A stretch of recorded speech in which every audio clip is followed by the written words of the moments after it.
Bismillahirrahmanirrahim. Assalamualaikum warahmatullahi wabarakatuh. Baiklah, pada hari ini cikgu akan terangkan pada kamu satu topik yang seterusnya dalam bab 9 iaitu polimer. Kamu boleh rujuk buku teks muka surat 192 dan 193. Apa itu polimer? Polimer ialah molekul besar berbentuk rantai panjang yang terdiri daripada gabungan unit-unit molekul yang kecil. Unit-unit molekul kecil yang membentuk polimer dikenali sebagai monomer. Polimer boleh dikelaskan kepada polimer semula jadi dan polimer sintetik. Jadi, molekul-molekul kecil adalah monomer. Bila monomer-monomer ini bergabung membentuk satu rantai panjang, maka ia dinamakan sebagai polimer. Baiklah, sebentar tadi cikgu ada sebut bahawa polimer ini boleh dikelaskan kepada dua jenis, iaitu polimer semula jadi dan polimer sintetik. Okey, kita lihat dulu apakah itu polimer semula jadi. Polimer semula jadi ialah polimer yang wujud secara semula jadi. Sebab itu nama dia polimer semula jadi.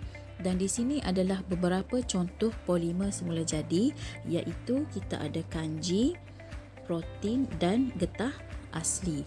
Yang mana polimer semula jadi ini, kanji asalnya dia terbentuk daripada glukosa. Monomer-monomer glukosa bergabung membentuk polimer kanji. Monomer asid amino bergabung membentuk polimer protein, manakala monomer isoprena bergabung membentuk polimer getah asli. Dan di sini dinyatakan kegunaan bagi setiap polimer. Kanji kegunaannya adalah untuk memberikan tenaga.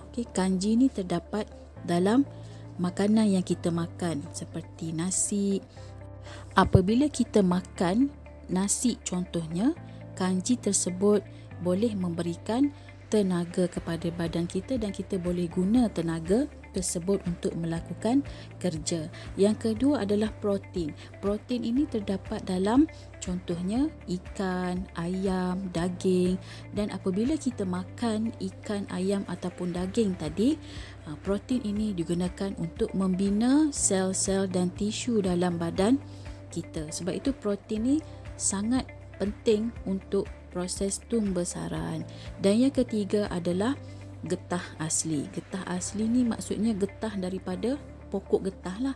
Jadi getah asli ni kegunaan dia apa? Kegunaannya untuk membuat produk berasaskan getah. Sebagai contoh, sarung tangan yang digunakan oleh doktor, nurse dalam bidang perubatan untuk buat getah pemadam. Jadi itu adalah beberapa contoh kegunaan polimer semula jadi dalam kehidupan harian kita.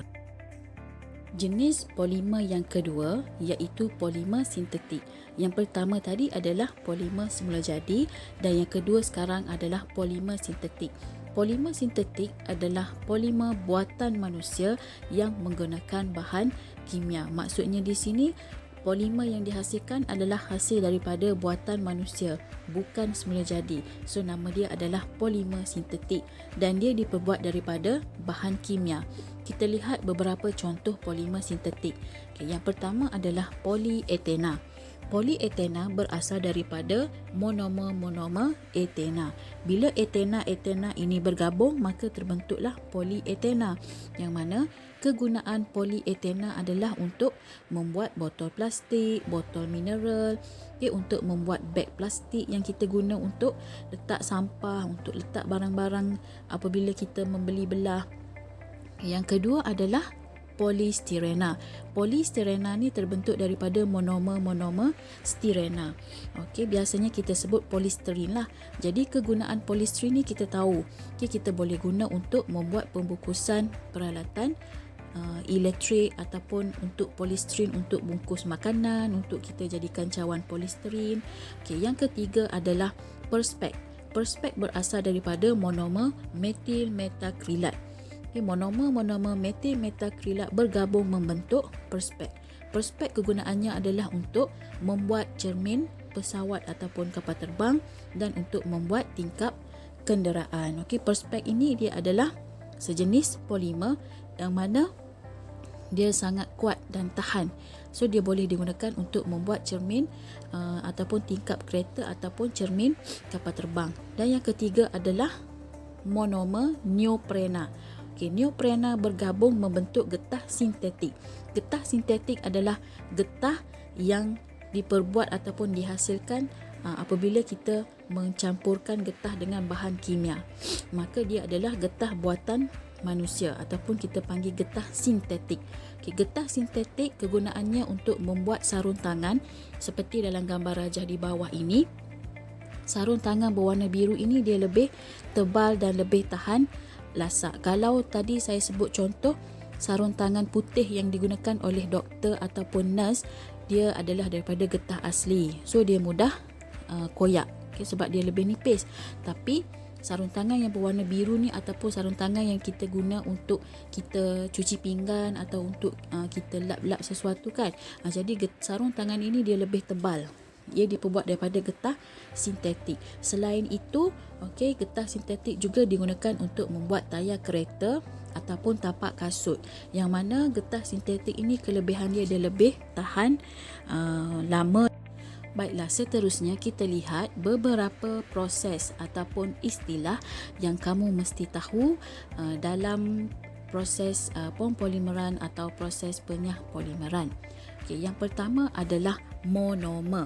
Monomer ini adalah unit-unit kecil tadi yang saya sebutkan, yang mana monomer ini akan bergabung bersama dengan monomer-monomer lain membentuk polimer. Jadi monomer itu adalah unit-unit kecil yang belum bergabung. Bila dah bergabung, dia membentuk satu rantai yang panjang iaitu polimer. Jadi proses ini nama apa? Monomer menjadi polimer. Namanya adalah pempolimeran. Jadi monomer untuk menjadi polimer adalah pempolimeran. Kita hanya tambah perkataan pem dengan an. Perkataan polimer itu kita tambahkan dengan pem-an. So jadilah pempolimeran. Manakala apabila polimer nak diputuskan balik, rantai yang panjang tadi nak diputuskan balik untuk membentuk monomer, maka namanya adalah penyah polimeran. Nyah ni maksudnya kita putuskan, kita asingkan. Jadi untuk yang tadi monomer jadi polimer, pempolimeran. Tapi bila kita nak reverse balik, kita nak pecahkan balik, nak putuskan balik polimer jadi monomer, namanya adalah penyah polimeran. Kita hanya tambah perkataan penyah sahaja dekat situ. Nyah ni maksudnya nak putuskan balik. So ada beberapa istilah yang kamu perlu faham di sini, iaitu monomer, unit-unit kecil bahan. Kemudian bila dia bergabung menjadi rantai panjang, dia dinamakan polimer. Apa nama proses untuk menghasilkan polimer? Pempolimeran. Dan apa nama proses untuk memutuskan balik polimer menjadi monomer? Penyah polimeran. Polimer dihasilkan melalui proses pempolimeran.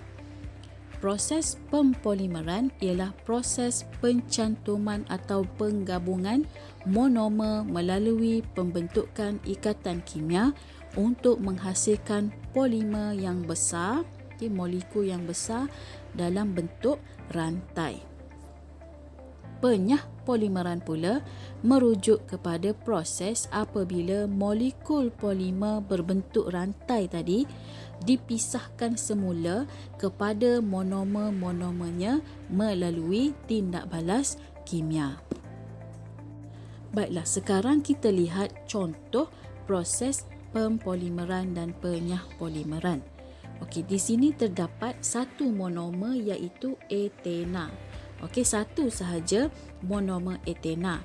Kemudian apabila etena yang banyak ini digabungkan, N di sini mewakili kepada bilangan etena yang banyak. Bila bilangan etena yang banyak, maksudnya etena ini digabungkan, dicantumkan menjadi polietena. Jadi polietena adalah polimer. etena adalah monomer dan bila dia bergabung banyak, maka dia menjadi polimer yang namanya polyetena. Kita hanya tambah perkataan poli sahaja dekat depan. Maka apakah nama proses ini? Nama proses ini adalah pempolimeran. Pempolimeran yang melibatkan monomer yang sama, jenis yang sama dengan pemecahan ikatan ganda dua menjadi ikatan tunggal dikenali sebagai pempolimeran penambahan. Jadi, dalam rajah di sebelah ini adalah contoh pempolimeran penambahan. Sebab kalau kamu lihat dalam gambar ini, etena terdapat ikatan yang ada dua line, maksudnya ikatan ganda dua. Tapi apabila digabungkan dengan etena-etena lain, ikatan ganda dua tadi dipecahkan menjadi ikatan tunggal. Maksudnya di sini ia dinamakan sebagai pempolimeran penambahan.